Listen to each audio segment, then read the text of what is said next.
So I watched my mother from the time I was a little kid telling me and Jesse and my brother and sister, you know, your great-grandmother died of stroke, your grandmother died of stroke, I'm going to die of stroke, you know, my mother, and you should point to little me. You are going to die of a stroke someday. She'd say that over and over and over again, and I'd say, I'm not going to die of a stroke. But maybe you will, Mother, I would say. And, of course, Mother did. And then I watched Daddy, even before cancer was popular. I mean, I don't think I heard it from anyone other than him. It wasn't a word that was around. But Daddy had this thing about cancer. Every time he was always getting a little biopsy of this and a biopsy of that and a biopsy of this and a biopsy of that. And he went with something he didn't have a biopsy of, but, you know, a cancer. But it wasn't one he had planned on at all. And so when you say it to what you just said to us just now, that when we focus on what we're not wanting, that we're just simply disconnecting from the energy, that gives me the impression then that we're not adding energy, that Mother or Daddy couldn't have then created what they were focusing on because it was what they didn't want, that I would think then they wouldn't have had it because the energy would have shut off. Now, what did I miss out on? Isn't illness lack of wellness? You see, this now, stay with us just for a moment. We really want you to hear this. We started here today. Okay.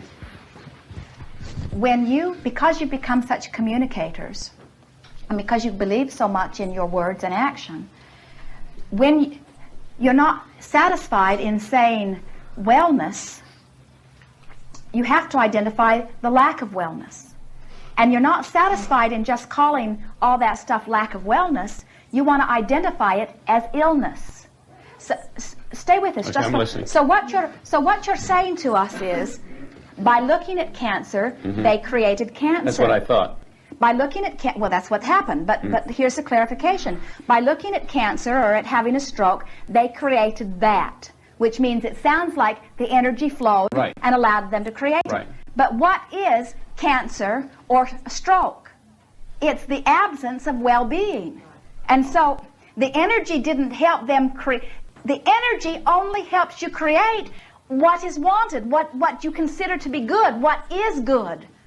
And when you disconnect from it, the absence of that is what occurs. But you see, this is a very essential point that we are bringing, that you are bringing forth here, because you have come to, you look into this arena of physical experience and you want to line everything up. That's a good thing, that's a bad thing, that's a good thing, that's a bad thing. And if we were standing in your physical shoes, we would say, that's a good thing, that's a good thing, that's a good thing, that's a good thing, that's a good thing, that's a bad thing, that's a good thing, that's a good thing, that's a good thing, that's a bad thing, that's a good thing, that...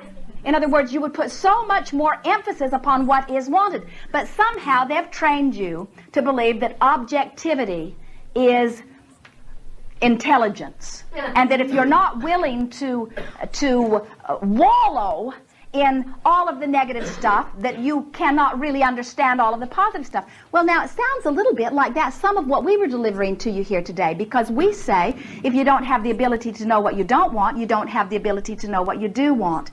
But you must feel. That's what your guidance system is about, to let you use this physical arena for identification. In other words, we would say, snoop, nose around, evaluate, collect data long enough to discover what no is. And in the moment that you know what no is, you know what yes is. And then spend the rest of your life saying yes relative to that subject. And then nose around a little more until you define what no is. And then shout it loud enough that you really mean it, loud enough that you feel the eruption of what yes is, and then spend the rest of your life saying yes. And forget this objectivity. It is not of great value to you.